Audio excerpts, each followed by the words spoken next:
Voy a añadir alguna otra cosa que os va a resultar muy interesante en este sentido, como es forma y función, es decir, una perspectiva bíblica y cultural de lo que es una iglesia. Vamos a dar forma y función ilustradas, y yo creo que la comprensión de la forma y la función es fundamental para el establecimiento de iglesias. Y es nuestra experiencia de que la conforma, la comprensión y la dedicación de las formas que la Iglesia pueden adoptar, y debemos ser estimulados y preguntarnos por qué hacemos lo que hacemos, y lo que proporcione una oportunidad para meditar sobre las formas y la función en una iglesia. Nos vamos a meter más en ello para que vayáis comprendiéndolo de manera más eficiente.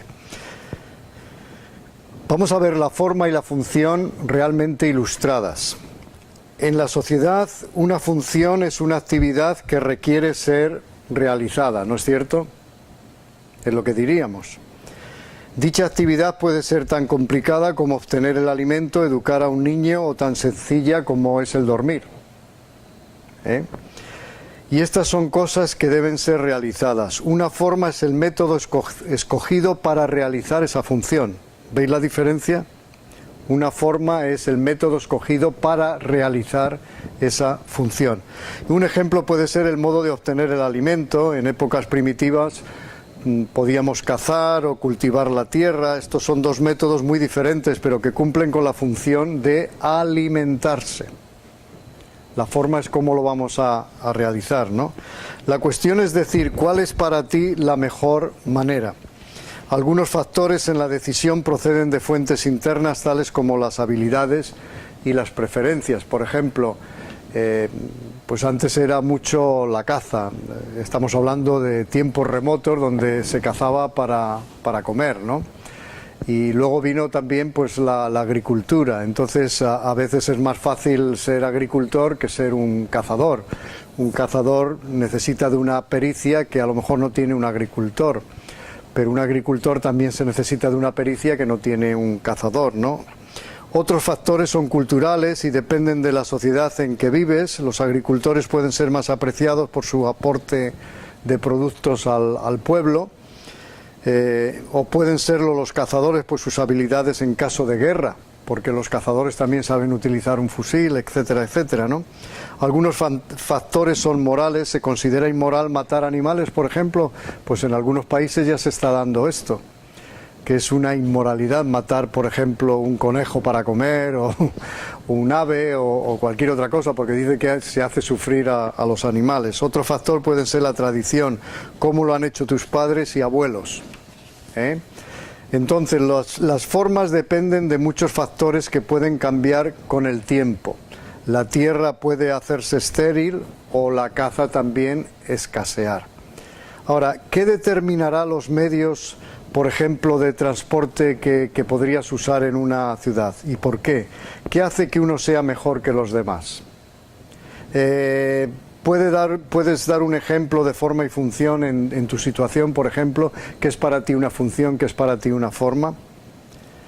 Ahora vamos a meternos en lo que yo llamo que es delicado, que es la forma y la función en la iglesia. Función. La función es la esencia irreductible, fijaros la palabra que estoy utilizando, irreductible, o sustancia de una verdad para todas las edades y culturas. Esa es la función. Estos principios eternos que están por encima de las culturas están expresados en la palabra de Dios, que es la Biblia. Incluyen mandamientos, leyes, instrucciones, preceptos y principios, prohibiciones y verdades eternas de Dios para su iglesia. Y trasciende toda cultura, raza, edad y lengua. Estos son funciones. Eso no podemos cambiarlo en absoluto. Y en el proceso de planeamiento, esta es la visión y voluntad de Dios para nosotros. Ejemplo, los 10 mandamientos, por ejemplo, el Sermón del Monte, la Gran Comisión, la adoración, la fraternidad, las ordenanzas, la oración, el evangelismo, etcétera. Esas son las funciones. Ahora vamos a ver lo que son las formas para que vosotros distingáis. Las formas incluyen todas las estructuras tradicionales y procedimientos de la Iglesia en un tiempo y cultura específicos. Las formas son los medios a cumplir con su esencia y su misión. En el proceso de planeamientos, como acabamos de decir, son las estrategias, planes de acción, métodos programáticos, etcétera, etcétera, etcétera. Ahora, ejemplos: la ofrenda para los santos en Jerusalén, las películas sobre Jesús, personas que reciben en la puerta a los que llegan, predicadores, estudio bíblico los miércoles, etcétera, etcétera, etcétera. Ahora, la forma y la función reunidas es algo muy importante. La vida de cualquier iglesia local no puede ser aislada de su contexto histórico, cultural, concreto. Nuestra experiencia de la iglesia no solo es bíblica. La manera en que hacemos la iglesia se basa en una mezcla de tradiciones históricas, prácticas culturales o subculturales y convicciones bíblicas. Esta es la forma. Cuando hablamos de las funciones bíblicas tales como la adoración, la oración, la fraternidad, la enseñanza, los sacramentos, el evangelismo, el ministerio, es difícil hacerlo sin describir al mismo tiempo las maneras, tradiciones, los métodos, estructuras y organizaciones a través de las cuales estas funciones han encontrado su expresión y su vida. Por eso en la hoja que os he dado, vamos a rellenarla, espero que todos tengan un bolígrafo ahí, un lapicero.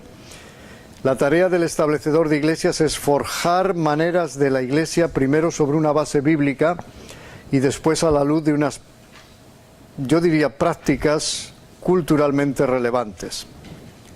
Os voy a enseñar una figura donde veis el propósito de la iglesia, donde veis, ¿qué es esto? Funciones. Y estas son las formas. ¿Habéis visto que las formas son diferentes, totalmente diferentes? Sí. Ajá, pero las funciones son todas iguales. Lo importante aquí es la función, no la forma. Muy bien. Entonces, ¿qué queremos decir con todo esto? Pues sencillamente vemos el propósito, como acabamos de ver en todo esto, cómo está bien definido, se muestra con una forma definida, por debajo están las funciones que cumplen con el propósito y que también se muestran con formas definidas.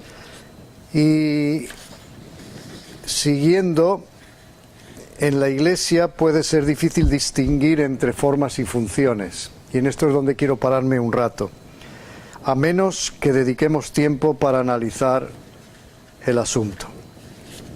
En la hoja que os he dado, a mí me gustaría que tú pusieras ahí lo que realmente, en tu entender, es una forma o una función. Por ejemplo, de la siguiente lista, ¿cuáles piensas que son formas y cuáles son funciones? Escuela dominical es una forma o una función. Os voy a dar unos minutos para que lo rellenéis. ¿Pudiera repetir qué significa función? Función, ya lo he explicado, es lo que son los 10 mandamientos, por ejemplo, es una función. Todo lo que tenga que ver con la doctrina. La función es el concepto universal absoluto, que es para todos, de todas las eras, todos los siglos y para todas las iglesias. ¿Okay? Es lo esencial. Y forma es la expresión o el método Exacto, exacto. La función es la esencia irreductible o sustancia de una verdad para todas las edades y culturas. Eso no se cambia. Ahí estamos viendo, por ejemplo, en las preguntas que se hacen en la misma hoja, cuáles son las funciones bíblicas de cada uno de los elementos de la lista. Cómo han sido trazadas a partir del contexto cultural las maneras de hacer en tu iglesia. Esas maneras son subculturales o anticulturales. Y haz una lista de las funciones, mandamientos que no cambian, esas son las funciones, mandamientos que no cambian, que aparecen, por ejemplo, en Romanos 12, del 9 al 18, que no lo vais a hacer ahora mismo, ni mucho menos. ¿De qué manera, pero sí que será bueno hacerlo en vuestros hogares? ¿De qué manera se realizan tales funciones en una nueva iglesia? ¿En un estudio bíblico o en un hogar? Si lo tenéis hecho, me lo decís y seguimos. Para mí, escuela dominical es una forma. Muy bien. Muy bien. ¿Cuál sería la función? Llevar a conocer la palabra de Dios. En otras palabras, educar y enseñar. Esa es la función. Pero la escuela dominical es una forma. Sí. ¿Te das cuenta? Muy bien, muy bien. La segunda, reuniones de oración, ¿qué sería? Reuniones de oración sería forma. Muy igual, bien. Y la función sería orar por Orar sin cesar. sin cesar. Muy bien, vamos muy bien. Más. El coro. ¿Qué sería el coro? Una forma, exacto. ¿Cuál sería la función? Adoración. Muy bien, adoración y alabar. Muy bien. La siguiente, campañas evangelísticas. Perdón, recoger la ofrenda. Mira, hay alguien que piensa más en la ofrenda que yo, ¿eh?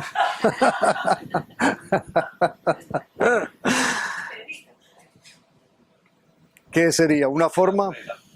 ¿Qué es? Una forma. Una forma, exacto. ¿Cuál sería la función? Dar a Dios de lo que recibimos es un mandato. Y parte de la adoración. Es un mandato, muy bien. Seguimos, campañas evangelísticas. Forma. Es una forma. ¿Por qué? Porque la función es evangelizar. Evangelizar. Evangelizar. Muy bien, luego tenemos los templos, ¿qué es? Es una forma. Es una Puede forma. vivir debajo del árbol. O en la Exacto. playa. Es una forma. Un templo. Unos todavía siguen congregándose en casas, otros en templos, otros en cualquier, al espacio libre. Música especial. Templo, la adoración sería lo mismo. Música especial durante el culto. Es una forma, porque la función es adoración y alabar. El orden del culto. Forma. Es una forma, porque la función es decentemente y con orden. Muy bien, la iglesia infantil es una forma. Instruye al niño en su camino y aun cuando fuere viejo no se apartará de él, dice la palabra de Dios. Y luego el programa misionero de verano, por ejemplo. Es una forma. Es una forma, porque la función es evangelizar. Muy bien. Y la última, recitar poemas. Muy bien, porque la función sería predicar, compartir, evangelizar, etcétera, etcétera. Ahora, la lista de funciones o mandamientos que no cambian y que aparecen en Romanos 12, 9 al 18, os lo voy a enumerar rápidamente. Mirad, ser gozosos, orar, servir, dar, amar, sinceridad, benignidad, unidad, pacíficos, humildad, hospitalidad, aborrecer el mal, no ser vengativos. Es decir, todo eso son mandamientos. Por lo tanto, son funciones. ¿Entendéis lo que quiero decir, no? Ahora, vamos a continuar. Principios relacionados con la forma y la función, porque esto es muy, muy interesante y esto se está dando en muchísimas iglesias. Lo importante es la función, no la forma. ¿De acuerdo? ¿Captamos eso? Lo importante es la función, no la forma. La Biblia enfatiza la función. Por ejemplo, Jesús mostraba un mayor interés por la función que por la forma. Y la mayor oposición que enfrentó Cristo fue la de aquellos adictos a las formas, rituales y tradiciones. Y estuvo en contra de ello. ¿Os dais cuenta? En Mateo 9, 14 al 17, ¿cómo se relaciona la enseñanza de Jesús? Vamos a leerlo para que entremos en materia. Que alguien lo lea, por favor. Mateo 9, 14 al 17. Mateo 9, el versículo 14 al 17. al 17. Un día se le acercaron los discípulos de Juan y le preguntaron, ¿cómo es que nosotros y los fariseos ayunamos, pero no así tus discípulos? Jesús les contestó, ¿acaso pueden estar de luto los invitados del novio mientras él está con ellos? Llegará el día en que se les quitará el novio.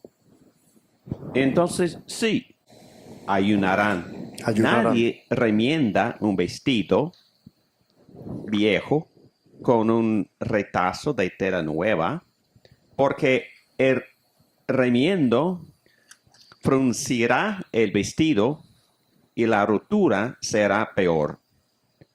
Ni tampoco se echa vino nuevo en odres viejos. De hacerlo así, se reventarán los odres, se derramará el vino y los odres se arruinarán. Más bien, el vino nuevo se echa en odres nuevos, así ambos se conservan. Muy bien.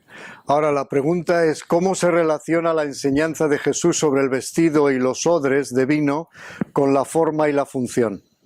¿Cómo creéis? Voy a hacer otra pregunta para que quede todavía más claro. Mirad, ¿qué quiere decir comenzar una iglesia tipo odre nuevo de vino?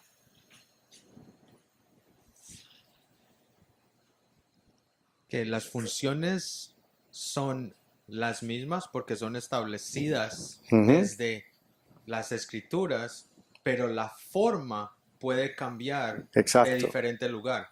Puede que, como tú decías, en un pueblo enfaticen más en la alabanza o el tipo de alabanza, en otras sean más conservadoras y les guste solo cantar himnos, y otras sea contemporánea. Exacto. Fijaros bien, ¿qué quiere decir comenzar una iglesia tipo odre nuevo de vino? Porque si metemos, como dice, como se ha leído, si metemos vino en un odre viejo, ¿qué ocurre? Vino nuevo se rompe. ¿Veis que las formas a veces no funcionan tan bien? Si queremos hacer una iglesia exactamente igual de la que hemos salido, con las mismas formas y demás, en otra comunidad que no sea la nuestra ahí, a lo mejor estalla. ¿Por qué? Porque no encaja. No encaja en absoluto. Quiero que apuntéis unos versículos, no los vamos a leer, pero quiero que lo apuntéis como algo para vosotros mirar. Preguntaros, ¿cuál es la contribución de Primera de Samuel 15? ¿Cuál es la contribución de Primera de Samuel 15, 22 y 23? Oseas 6:6.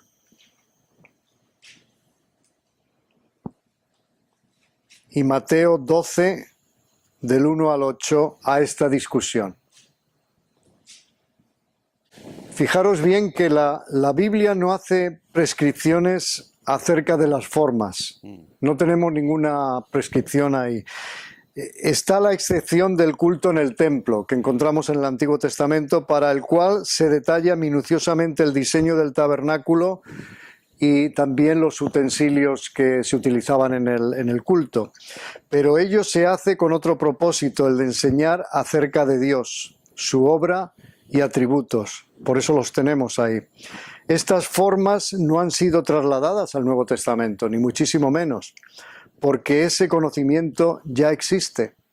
Y por lo tanto, como está, ya no necesitamos que sean trasladadas. Ahora, las funciones son absolutas, transculturales, las formas no son absolutas y pueden variar. Y de hecho tú y yo lo sabemos que las formas pueden variar.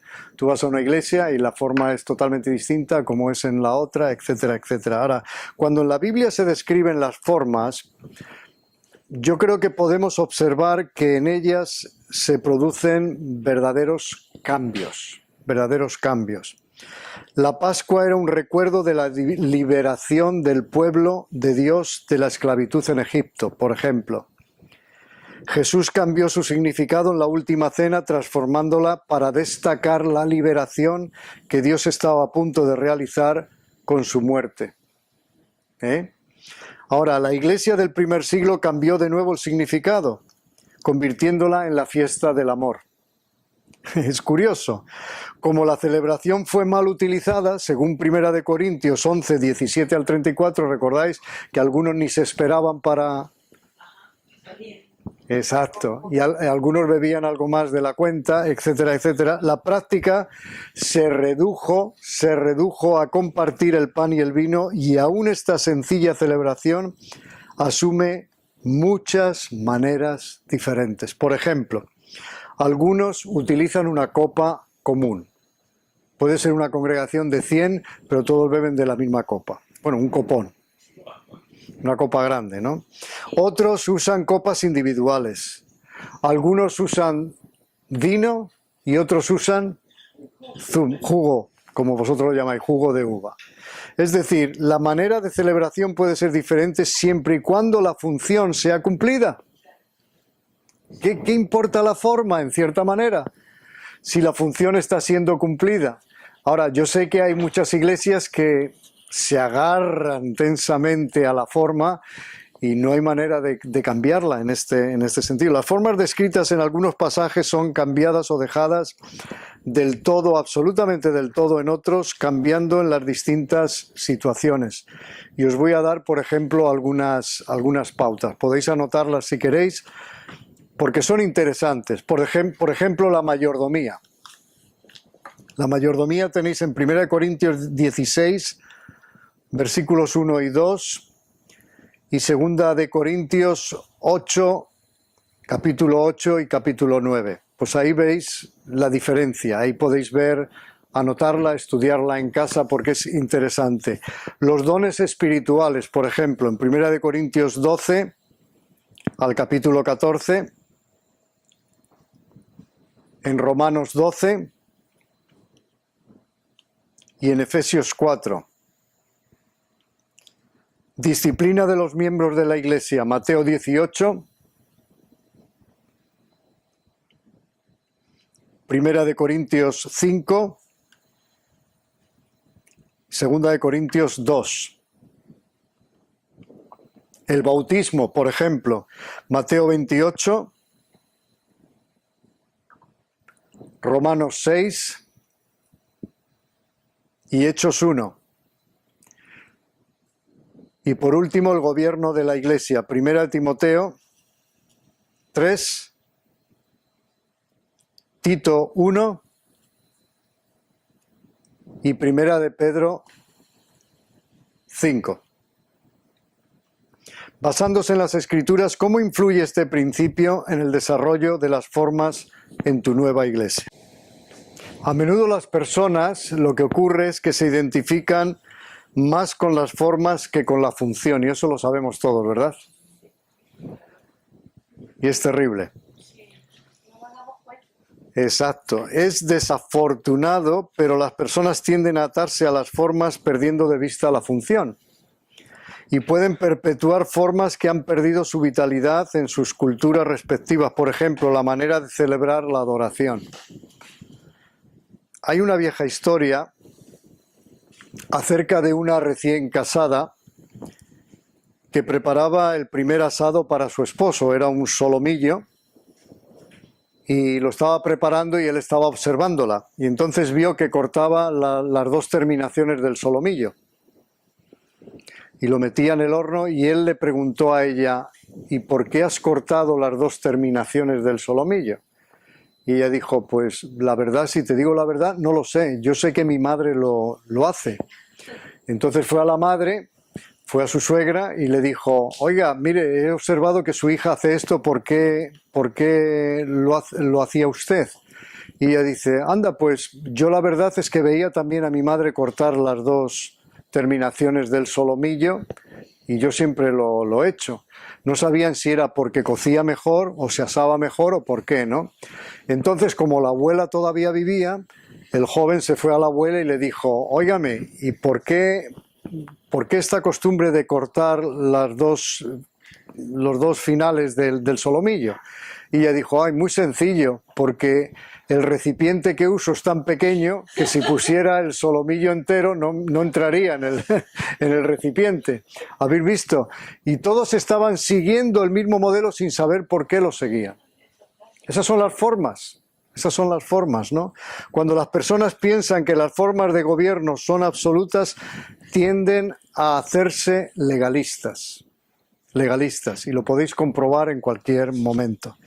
La resistencia hacia las formas cambiantes se debe muy frecuentemente a sentimientos de inseguridad, temor a una verdad teológica, la cual puede llegar a convertirse en una forma casi de idolatría en un momento dado, ¿no?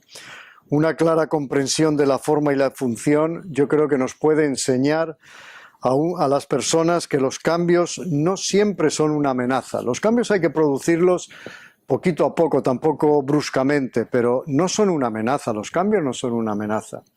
Las formas no deben ser cambiadas de manera impensable, es decir, no pensándolas, porque eso produce siempre dolor a una congregación o inclusive a una familia, si las metes así de golpe, ¿no? Es bastante común que un joven recién graduado de un seminario o instituto bíblico, sin experiencia pastoral, llegue a ser nombrado pastor de una iglesia, por ejemplo. Puede pensar que sabe exactamente cómo deben de ser hechas las cosas. Tiene en su mente ya un patrón de cómo las cosas deben de ser hechas en la iglesia y no hay quien se lo quite. Tiene una idea de cuáles son las formas perfectas y viene dispuesto a cambiarlo todo según sus ideas. Y esto yo lo he visto también.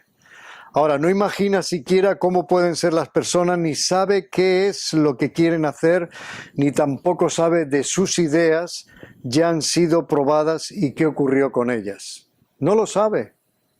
No sabe que otros pastores trataron de hacerlo y no resultó, ¿no? Eso puede conducir a una situación en la cual las personas pueden pensar que el pastor no les tiene en cuenta. No les tiene en cuenta. Si yo como pastor cambio todo, absolutamente todo, la gente a la cual sirvo puede pensar que yo no les tengo en cuenta, que cambio las cosas porque sí. Llegan a sentirse como si la iglesia ya no les sirviera y que alguno o a ellos o el pastor debe marcharse, o ellos, o el pastor, o los demás. Es muy curioso, ¿no? Las formas deben cambiarse solo para destacar la función. Si las formas destacan la función bien, bendito sea Dios. Bendito sea Dios. O sea, las formas yo creo que deben de cambiarse solo para destacar la función. En cierta ocasión, para destacar la adoración, una función, que es una función, la adoración, un pastor comenzó el culto con un himno, inmediatamente después predicó el sermón. Fijaros bien, habitualmente el sermón se predica al final del culto, después de la música especial, los cantos de alabanza, los saludos, los anuncios, pero este pastor escogió hablar de Dios y su obra maravillosa, invitando entonces a la congregación a adorarlo y agradecerle por medio de la oración, las alabanzas, el himno y la cena del Señor. Es decir, cambió totalmente el orden del culto.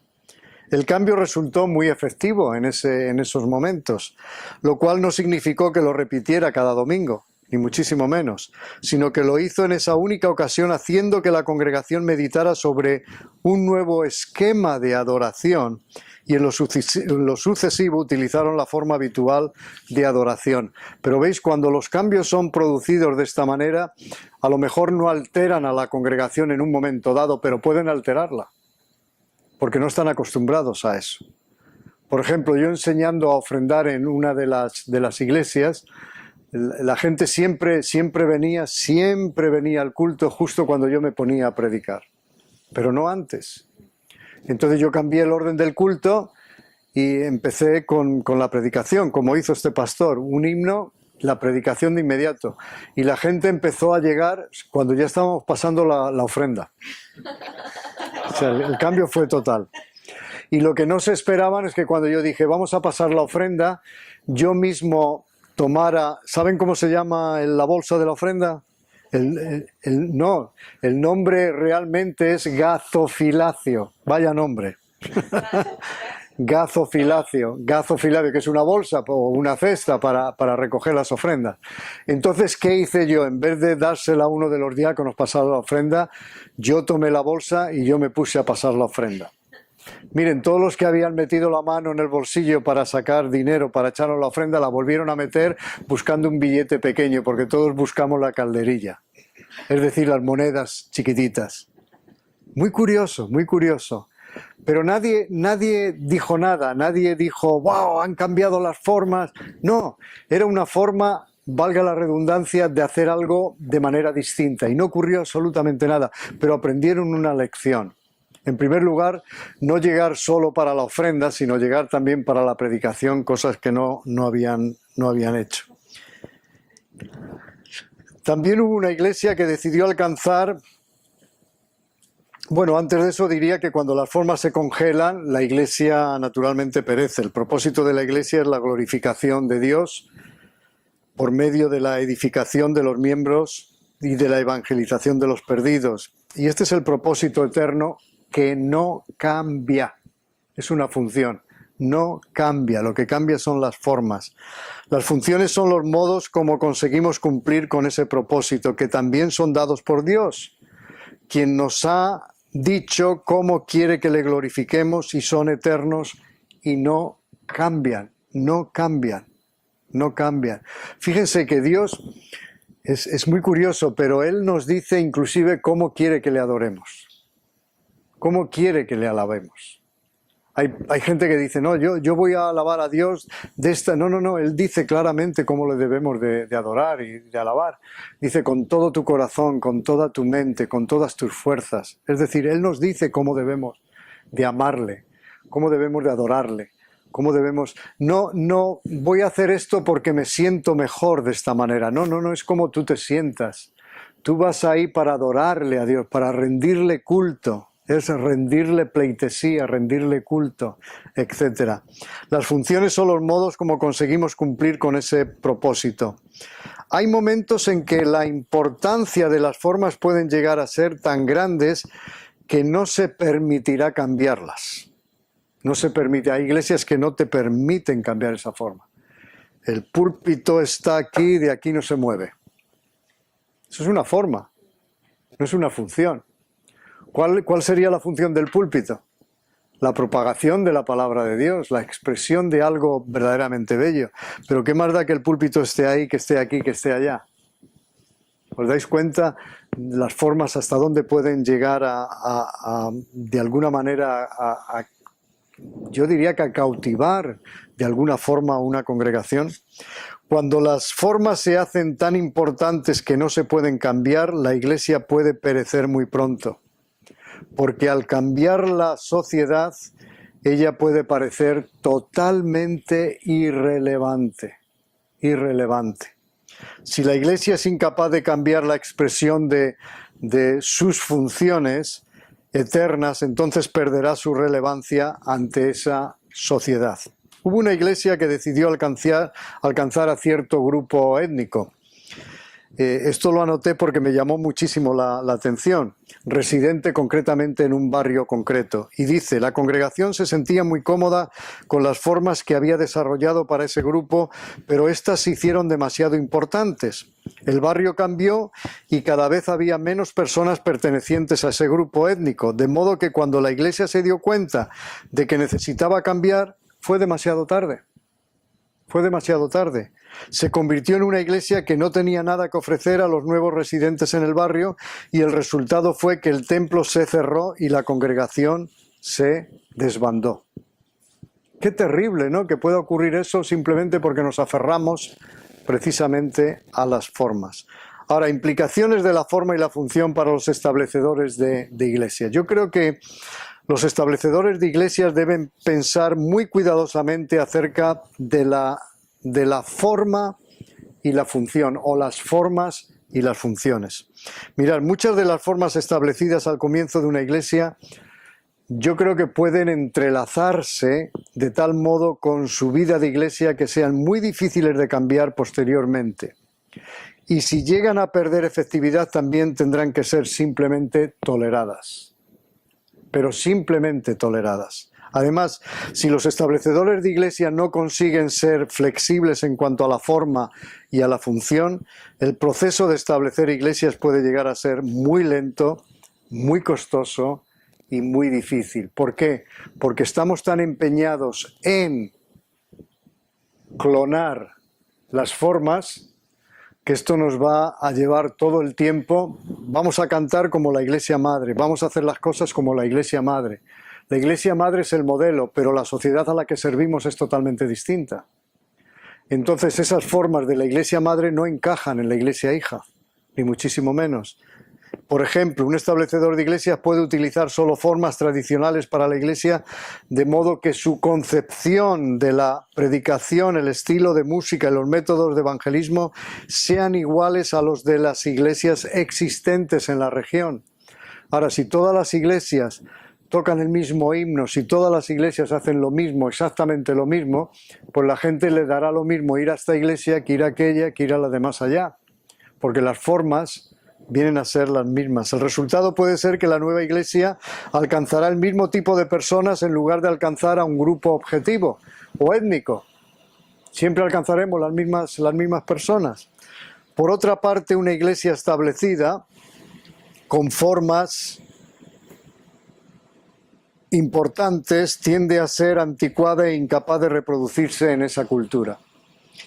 Cuando el establecedor de iglesias asume que ciertos programas, equipamientos o estilos musicales son necesarios porque son efectivos, esto lo leí en una revista y me llamó muchísimo la atención, en algún otro lugar o situación la iglesia entonces puede parecer extranjerizante desde el primer momento, a lo cual puede contribuir la presencia de un gran grupo de misioneros extranjeros.